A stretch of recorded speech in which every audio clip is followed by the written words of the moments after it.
Hello, and welcome to The Smiling Human, where collectively we evolve through inquiry.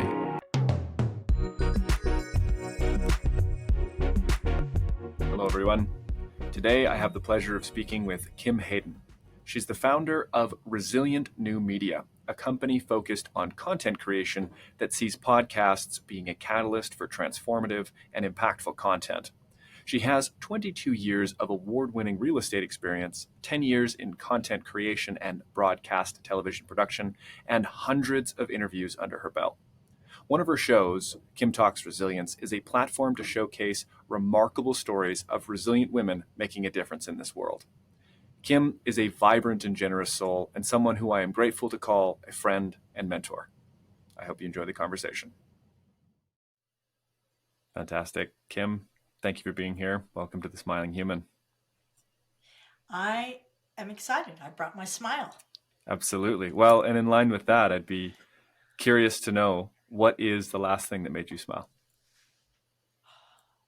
I just got off of recording a podcast with an amazing woman who is an artist for 30 years, and her story behind each of her series is incredible. And, she just believes the world needs more kindness, and she made me smile. And I'm blessed. I'm super blessed because I have amazing humans in my world, and I choose to keep it that way. So yeah, that's what just recently made me smile, is learning the sad stories and the strong stories and the crazy stories behind the art and how she sees the world. Fabulous. And for those who have been listening to the whole episode, you would have heard a little bit about Kim's story and where she's finding herself now and the work that she's doing in the introduction. What you may not know is Kim had a very powerful influence on making the Smiling Human podcast come to life. And so I wanted to thank you for that. Thanks for being here. And being that you've had a number of different hats you've worn in terms of your careers, and most recently doing all the work with podcasting, generating shows for other branded companies, particularly your work with Resilient TV, the Resilient Podcast, Resilient Talks, Kim Talks. I've brought you on here, season 1, all about meaning, particularly to speak and to bring your insights and to illuminate how meaning, femininity, womanhood, and resilience come together. And so we can start off maybe with a broad question. What does resilience mean to you? Resilience is simply, for me, that my past does not define my future. I do. And we all have statistics. We all overcome something. And that's the beauty of being human, and that's the pain of being human, is that nobody gets out unscathed. But resilience is that trauma, drama, challenge is not the definition of who I am. It doesn't define my future. And so when you're speaking to myriad women who have come from a number of different backgrounds with different stories, what are some of the characteristics that you find showing up time and time again in their stories or in their character that has allowed them to overcome these types of troubled or difficult pasts?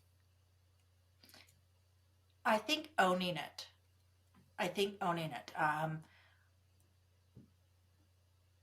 We know that statistically women have a lot of childhood, that 25% of all women will have some sort of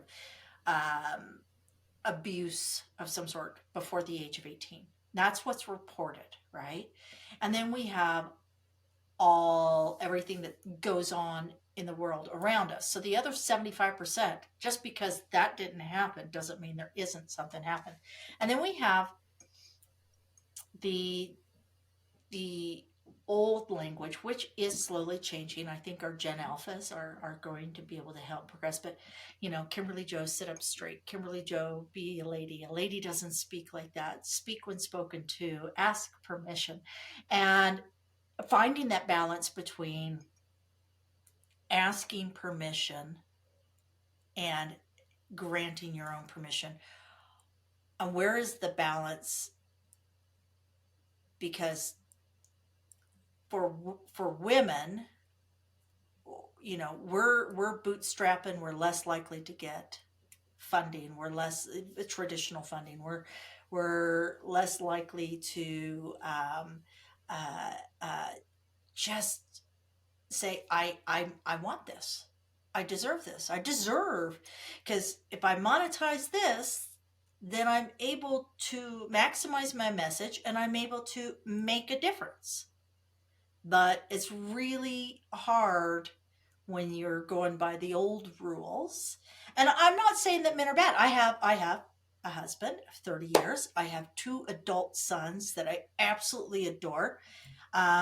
And my daughter, she turns, while we're recording this, she's turning 23 today.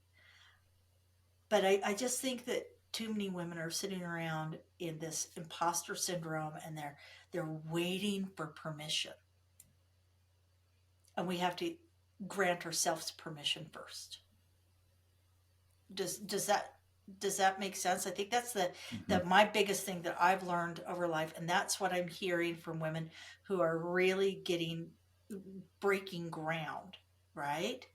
Is they no longer feel guilt over monetizing their message, because they know that when they monetize the message, they can actually serve a greater audience. When they're taking care of themselves, they're putting their oxygen mask on first, and they're not asking permission anymore. They've granted themselves permission for their own greatness. I think that's what I'm seeing, and I'm watching the change and the evolution. Was that the question you asked? Where did I just No did worries. I Yeah, we just were speaking go off on into some of left the field? commonalities that have popped up in your interviews with these women across your Yeah, shows, and yeah. what I'm That's hearing is the power that these women are reclaiming and coming into by owning where they've come from and recognizing that they have not only the opportunity but also the right to step forward and to share this story, not just because they have the right to speak, but because it actually has a greater impact. And so perhaps we can speak to this as well, because there's a strong element of story in what you've said here. There's the stories of the past, the definitions of what it means to be a woman, how women are meant to behave, supposed to behave, expected to behave, and the roles that they can fulfill and the domains in which they can occupy. And what I've heard, if I've understood you correctly, is that what makes the difference between the women maybe who stay in this shadow and those who step out is redefining what is allowed, what is possible. Is that a fair way to say it? that's yes, absolutely, absolutely. I think part of that is there is a fear. Will I? And I don't know if we're allowed to use the B word on here, but men will be assertive. Women will be defined as the B word, and so the challenge is we're still trying to find our equilibrium while moving forward. And at the end of the day, stories are the wealth within society. Stories are a true sign of a wealthy mind. Stories um, are things we can learn from when we pass on. I mean, when we look at societies, which this is your jam, right? Is the anthropology, the societies of human beings. If we look at it and we go back even before written language, it was the person sitting there telling the story, passing generation after generation. And I watch the power of some of these women that have come through. A gal that I interviewed, an amazing woman, massive cancer. Like, and this is a woman who her career was made from her physical beauty. It didn't mean that she was any less of a person, but she was a professional model. And to have that type of impact, and then to go through, you know, secondary surgeries and more cancer, and she almost lost an arm. Like, I mean, it was a massive cancer, and so she termed this, instead of diminishing herself, she took back the right to her story and shared it, not only in a book, but now it's becoming a movie. And then she took the lessons she learned from the story by sharing it, and works also with people coming out of prison, because it's the same reclaiming, it's the same shift, it's that the same, because when you pull somebody's identity and you impose their what their new story is, you are a cancer victim, a cancer survivor, you are a victim financially, you are this, you have to break that mold. I am not a victim of childhood abuse. I am a survivor, a thriver. I am uh, strong. I am empathetic, because I know when I look at somebody, when I pass somebody on the street, I know that there's more to the story than they're wearing white tennis shoes and blue jeans. Right. And I think Absolutely. that's what I'm really seeing, is I'm seeing a lot of women still struggle with the balance of, am I being too pushy, am I, we still have that language impacting how we do this, how we lead. But I'm watching, there's a gal that what is the Mavericks, she is one of the first female presidents, directors of a national basketball team out of Houston, I believe. Her name is Cint, and I have, it's short for Cynthia, and I've watched her. 60 years old, beautiful black woman, and has stepped into a role that was never designed for her.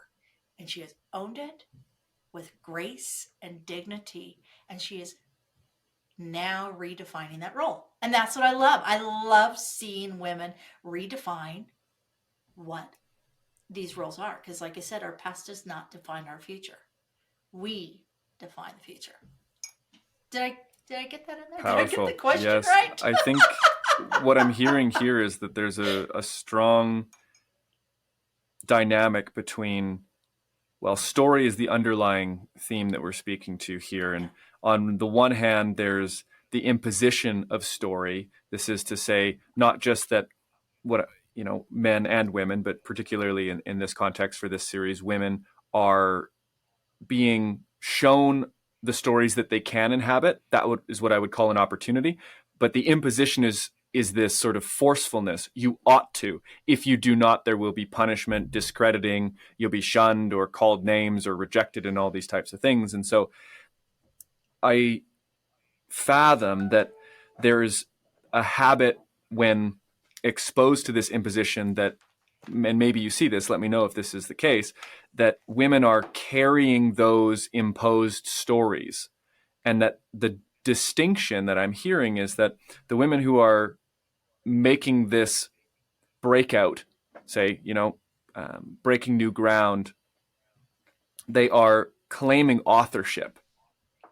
And it's authorship of what is possible for them, but in a grander sense, what is possible for women in society as a whole.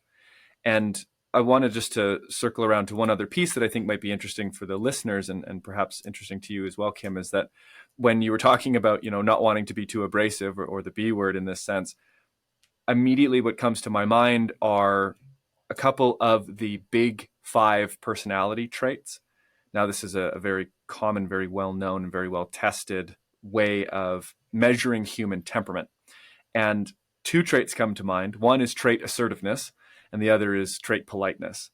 And you can imagine that men typically, just on average, it's not to say all men, but men will typically be more assertive and less polite, and women will be less assertive and more polite.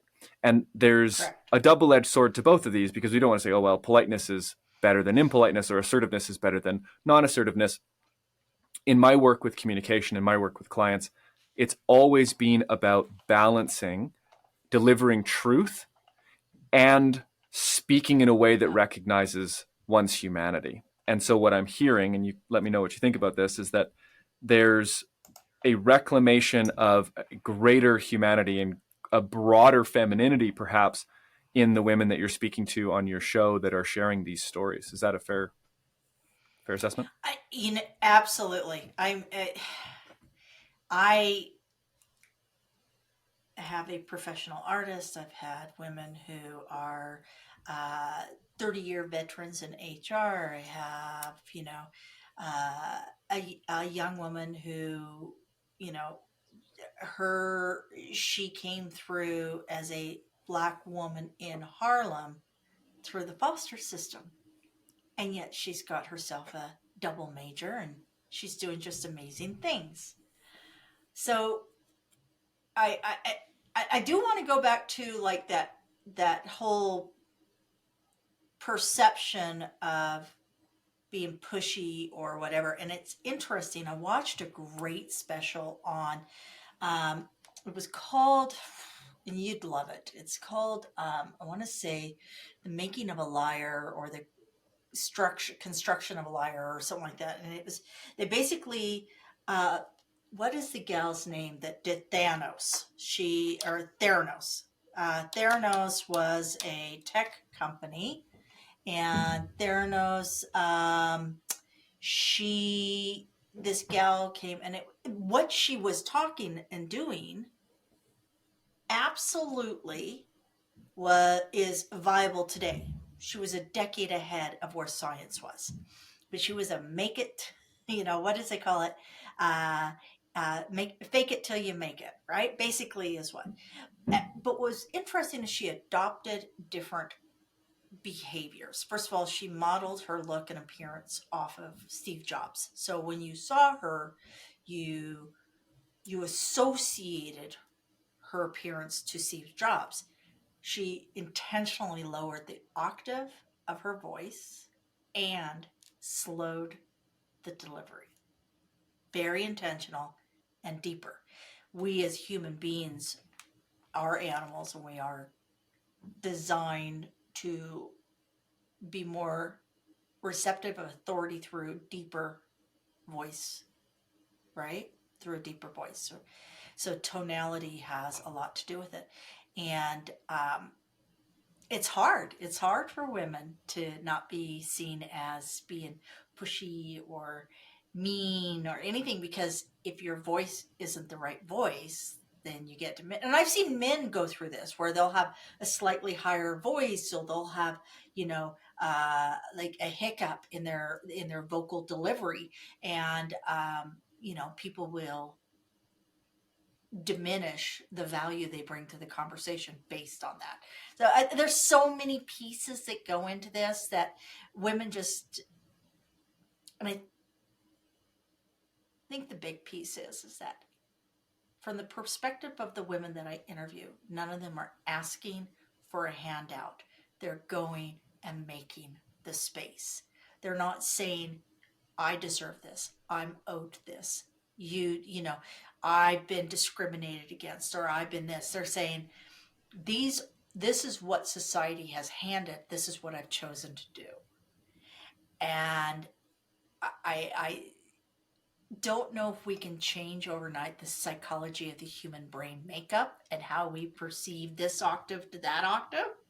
However, we will shift and change and modify based on, as generationally we move forward. But these women, they're not allowing those limitations.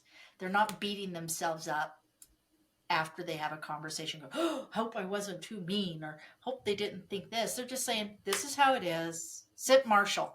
Sit Marshall is the gal with the Mavericks. And I can pretty much guarantee that amazing woman doesn't walk in and apologize before she delivers the news on how she's going to run a profitable basketball team. Truly. She just goes in. And I think that's, more women need to give themselves permission to not ask permission or forgiveness, but just do what they're really good at. Mm-hmm. What's coming to mind is the concept of space, and it's a very vague word, but when we look out into different relational dynamics, be it professional or romantic or platonic, the idea that we occupy space is not something that is in particularly common in today's parlance. It's coming up more and more in these sort of awakened circles or conscious circles or self-development circles. But what I'm picking up on is that there's almost this shrinking away that is a commonplace, and that I would wager is a result of traumatic experiences, the imposition of story, this almost, when I'm thinking about it, it's this crushing weight of whatever it is that you are or feel you could be, there's no room for it. And when in actuality, I mean, that's a crock. It's not true, right? There's Yeah. such a broader possibility space for not only an individual's gifts, but their needs as well. And that's really easy to say. It's easy for me to sit here and say, having not gone through what these women have gone through, and I mean it not in any sort of dismissive way, but in an affirmative way, in a sense that I have a deep faith that this is true. And so I'm curious for the listener, and for if there's women out there who are hearing this and they are resonating with these pieces of the imposition of story, the denial of self, this inability to or struggle with reclaiming authorship of their story, from the women that you've spoken to, what might you say to a woman listening in that position?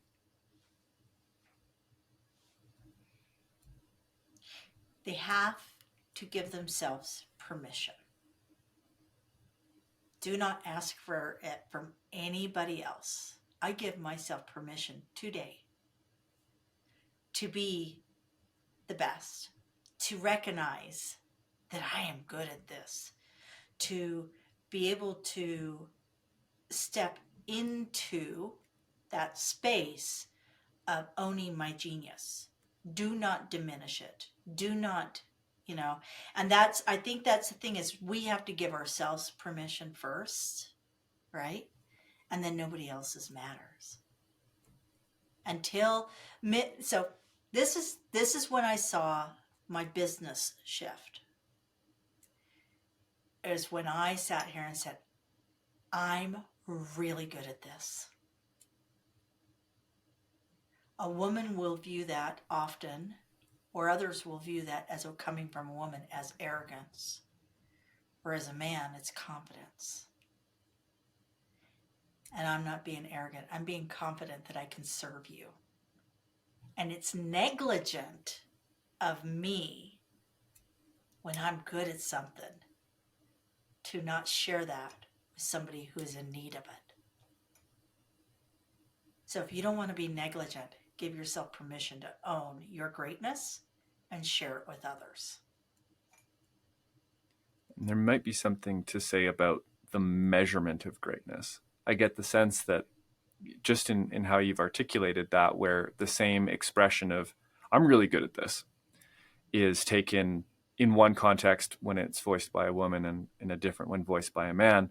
I think that the metrics we use to identify success or identify confidence or identify capability, even when it comes to business, when it comes to even social metrics, social dynamics, are skewed towards, we might say, male normative, right? There's this idea that which is successful is typically more masculine. This is the overarching and, thank goodness, dying away narrative that women have to be like men in order to be great. And I mean, I scoff at that, because not only does that completely rob the world of embodied, expressed femininity, feminine wisdom, but it also diminishes the space for women to step into these roles of service, like you're talking to, and genuinely offer their power, their gifts into the world. And so I just wanted to seed that little token there too, to say, if this might seem obvious, and forgive me if this is obvious, but if there's women out there who are inspired by the work that you do and the people that you're speaking to, it's like, listen to more of that. If you want to step in and find the greatest woman you can be, listen to the women who are doing it, right? And turn yourself Well, and towards that. they say that you are, show me your friends and I'll show you the future. And and that's very real. You know, you are the sum of the five you surround yourself with. Um, and when you're on a quest, sometimes it is lonely because, you know, uh, it's and I want to make it clear that a lot of times when you are growing, you have to reinvent your circles very intentionally because your friends and family never intend to hurt you. However, they're the ones that remember, well, weren't you passionate about this 3 years ago? Didn't you do that 8 years ago? Because time moves so fast. And they remember everything that's been part of your journey to get where you are now. So, you know, it's an interesting quest. And I do want to address, because as a mother of two amazing men, um, and two very different men, my oldest is so empathetic and loving and so nice, and I've seen others take advantage of him. So I think when we look at male and female, it's not actually limited to just gender, but also what we identify as personality traits, right? So I remember when my son was a young man in his late teens, and I had family coming and saying, "Is he gay?" Right? Because they didn't realize, they assumed, and there's nothing wrong. Like, I am not, this is no judgment at anything. However, they came and judged him based on the fact that he's gentle and kind and sweet, and they viewed that as feminine behaviors, that he wasn't, it wasn't brute force or a deep voice or anything. So I've seen this play all the way around. This is not, and I'm not putting a, oh, woe is me, I'm female, life is so hard. There's a lot of great things about being female, let me tell you. A lot of great things about being female. Um, but it's the things that are hard that have been societally placed on us generationally. So the 1950s, you know, and as we get further from that period, we get further away from those set roles and those discriminations. So I just want to put that out there. Like, as, as a mom of two young men, it's not easy being human. It's not easy being human. Everybody gets stuck with presumptive behaviors that you should be like this, and we all beat ourselves up. We all have this internal garbage going on, and that's why I say you have to give yourself permission. Tell that gremlin in your head to bugger off, and give yourself permission to own the one great thing you do. And I absolutely unequivocally believe every human being that is out there has one great thing. Believe that in literally all the way down in my gut level. And if we just give ourselves permission to share that, imagine how amazing the world would be. Because then the people who are lost, or the people who are learning, or the people who just want to be around others that are have a greatness within them, they would be able to see it because you're going to shine. And on the tails of that motherly piece of wisdom, we'll take a short break and be back. Thanks, Kim. As the first half of our show sets in, I wanted to thank you for listening to the Smiling Human podcast.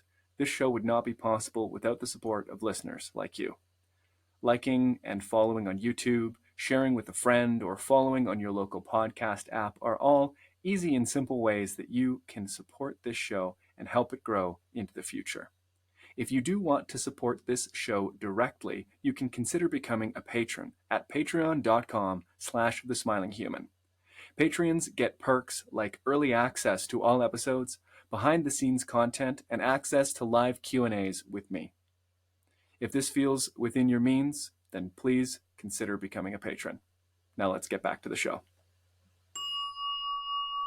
Wonderful.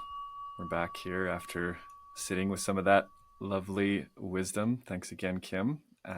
Being that we are in the second half of the show, we're moving into the segment called Question of the Week. This is where I ask the guest to bring forward a question or inquiry that is meaningful to them, and we can explore it together. So I'll pass it back to you here. What have you brought for us? I think the big question is around, is it relevant? And I have heard this from women who are, a lot of them are transitioning from the corporate world, and they're going, yeah, but really, great. I was like a rock star HR, or, I can do, hostage negotiations in my sleep. But is it really relevant? Is it really of value? Is this something that people really want? And I think that that is the big question that a lot of people ask. Is it really something that needs to be put out there? I've found that for every person who's willing to speak up, there's 100 that need to hear it, right?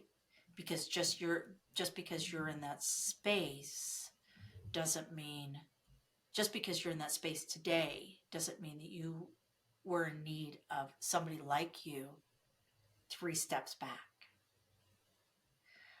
Um, and I think that, and you will have a better insight on that, but I think that comes from that question of permission, permission to accept that, I've worked really hard at this. I am good at this, and I should speak up about this because this will help somebody, right? I know in my world, my true zone of genius is ideation and monetization and sales. And I've had a couple people in past challenge me on that. Well, isn't that just like, is that really serving the greater good? Are you really doing something? And I asked somebody today, if you had $10,000 more a year, at the end of the year, you had $10,000, what would you do with that? And this person said, I would donate it to our Not in My City campaign that is against sex trafficking. And I said, how would that make you feel? And what do you think that $10,000 would benefit that person? So not only have you paid all of your bills, you've fed your family, you've invited your friends over, you've created a network, you've helped somebody else out with their business so they could do the same things. But now you have put yourself in a profitable position so you can give back. Because I only work with people who give. I don't, I do not, I select, I'm at a point in my career, I get to select the people that I feel reflect my values. And that's giving back to society, caring for those who cannot care for themselves yet, um, defending the people who are most vulnerable. But I think that's the big one is is this really something of value? Would people really need to hear this? And that comes down to, are you really of value? And you have to give yourself permission to recognize your greatness so that you can share your greatness with others so they can grow too. Does Yeah, that make powerful. sense? Absolutely. I think there's two major pieces that I would love to speak to and add. The first being the relationship between the words value, worth, and worthiness. And this is something I speak to in my private practice quite often, is that people will associate the value of their actions, that is to say, whether or not they're productive or it's measurable in some kind of way, with their worthiness. And this is worthiness of being treated with love, respect, their worthiness to belong to a community, to share in intimacy, to be known and seen. And recognizing that we can measure value, we can evaluate something that is of our actions. We can evaluate our words, we can evaluate our actions, we can evaluate whether or not they are context appropriate.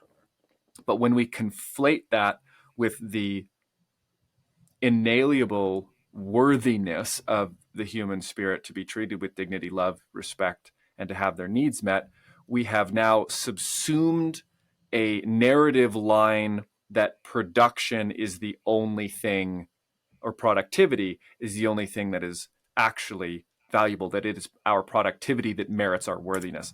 And that's a load of nothing. It's a lie, is what it is. And so that's the first piece I would note, is that sitting with that in yourself as you listen, can I recognize where I bring value? And can I distinguish that from my worthiness of love and respect? So that's the first piece I would add. The second piece would be towards the word relevance. And this is a really interesting one. And I don't want to get too armchair philosopher here, so I'll try to keep it brief. There's a book by David Bohm called Wholeness in the Implicate Order, I believe. Uh, Outstanding book for anybody who wants to have their mind blown. And inside of this, he speaks about how we might approach English in a way that takes it closer to the truth of nature. And he uses the word relevance as an example of how we might change this. And in doing this, he looks at the word and we see relevance, right? Or relevate, which is to bring into mind again. This is what relevance is to do again, levate, bring into mind. And when we are checking for relevance, what we're doing is we are checking an idea against a particular context. And we are saying, is there alignment here? And the funny part about this is that the context by which we are measuring the idea is necessarily limited by our narrativized understanding of self and world. And this is sort of what we spoke to in the first half, that potentiality, the possibility of what is actually available to you is so much broader than you might imagine, that by asking yourself, is this relevant? With all due respect, you might not actually have the ability to measure that. And perhaps approaching, and not to, this is not a correction to your offering, just maybe an exposition, that rather than looking at relevance, we might look at, how does this serve others? Because if you are bringing something of service, if you are genuinely looking to add to someone's life or take away pain from someone's life, right? We either add good or take away bad in terms of a very rudimentary equation for service. You're going to hit the mark. You're going to hit value so long as you are oriented towards bettering others. And so I think that piece there is recognizing that my worthiness is not dependent on my actions, but I can absolutely generate a depth of value and share those ripples out with the world by orienting myself towards the good that it will do for the people in my immediate surroundings, my society, my community. I absolutely 110%. And I just would like to say that you cannot serve if you're silent. You can't. Unless you're a therapist or in meditation, you know? But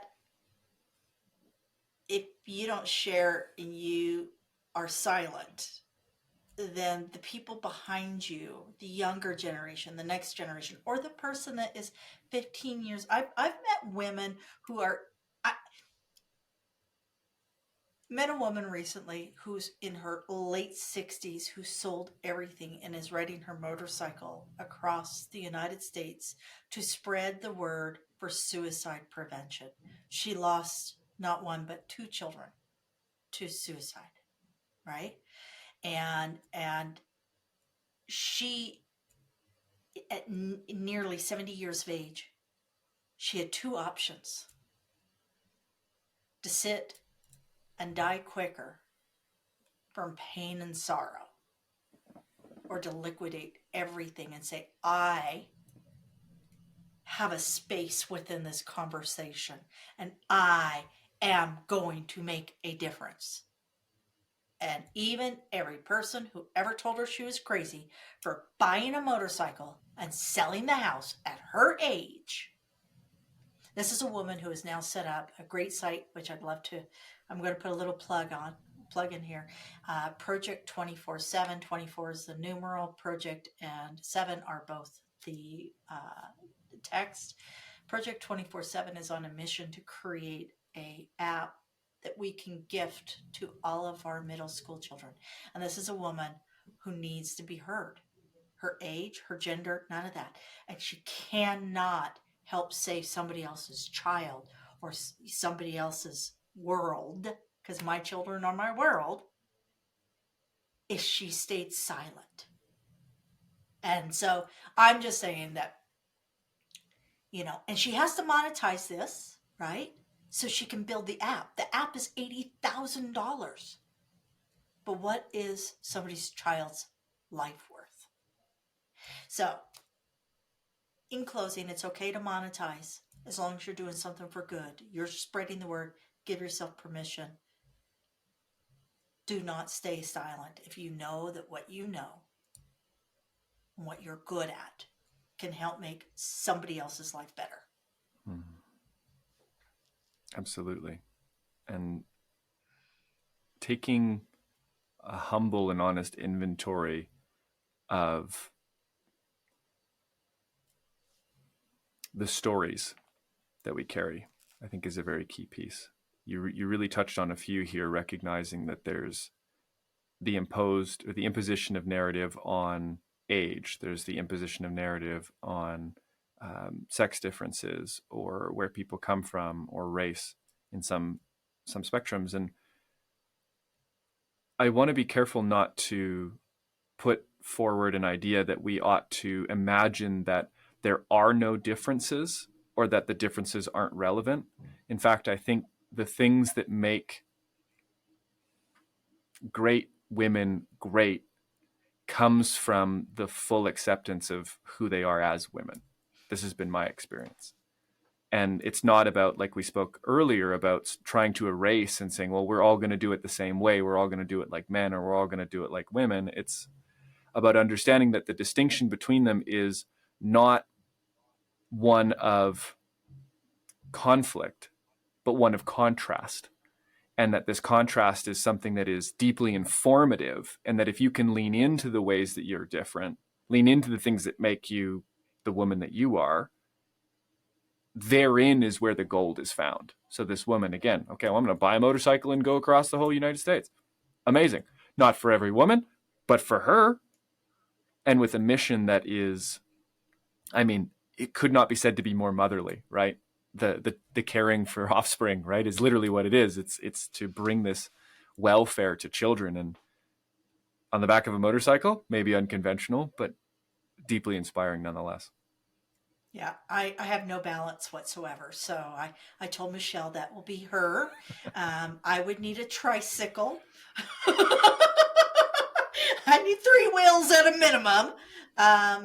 But man, like, I see, like, I've mentioned Scent Marshall, Michelle Cleveland.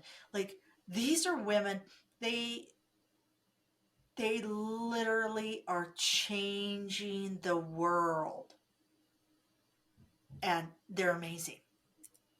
They're amazing. And those are the stories I get blessed with. Like, they spark me. They make me excited. They make me feel honored to be doing what I do. Um, and what have I learned? They all gave themselves to permission to be within their greatness, and they are not sitting silently by. Beautiful. I think that's a good enough a place as any to call this awesome conversation to a close. Kim, for those who are curious about the work that you do, both with Kim Talks Resilience as well as all of the creative endeavors you're doing in the podcast realm, where can they find you? Resilient New Media. ResilientNewMedia.com. Just go there. Everything I do is there. I'm on all sorts of social medias, and if you Google Kim Hayden, I'm not the hot 30-year-old singer from Ireland. I'm the other one. So, but you'll find me. I'm easy to find. You just Google and hit images. Look for the crazy redhead, pink hair, whatever. I'm everywhere. Beautiful. Kim, thanks again. Thank you, Oak. You're a rock star. Thank you. Thanks for listening to this episode of the Smiling Human podcast. If you enjoyed it, please consider liking and subscribing on YouTube or giving a follow on your local podcast app. I know I said it in the mid-roll, but I'll say it again. If you'd like to support this show directly, you can do so at patreon.com/thesmilinghuman. You'll gain access to perks like early access to episodes, behind-the-scenes content, as well as access to live Q&As. Also, I've just produced an insight journal and I want to give it to you for free. You can find access to this month-long personal development journal in the link below. This is in the show notes or in the YouTube description. Also, if you feel inspired by the sharing that has taken place in conversations like this and you want to work with me directly, you can find a link to a free call below. Thanks so much for listening. We'll see you again.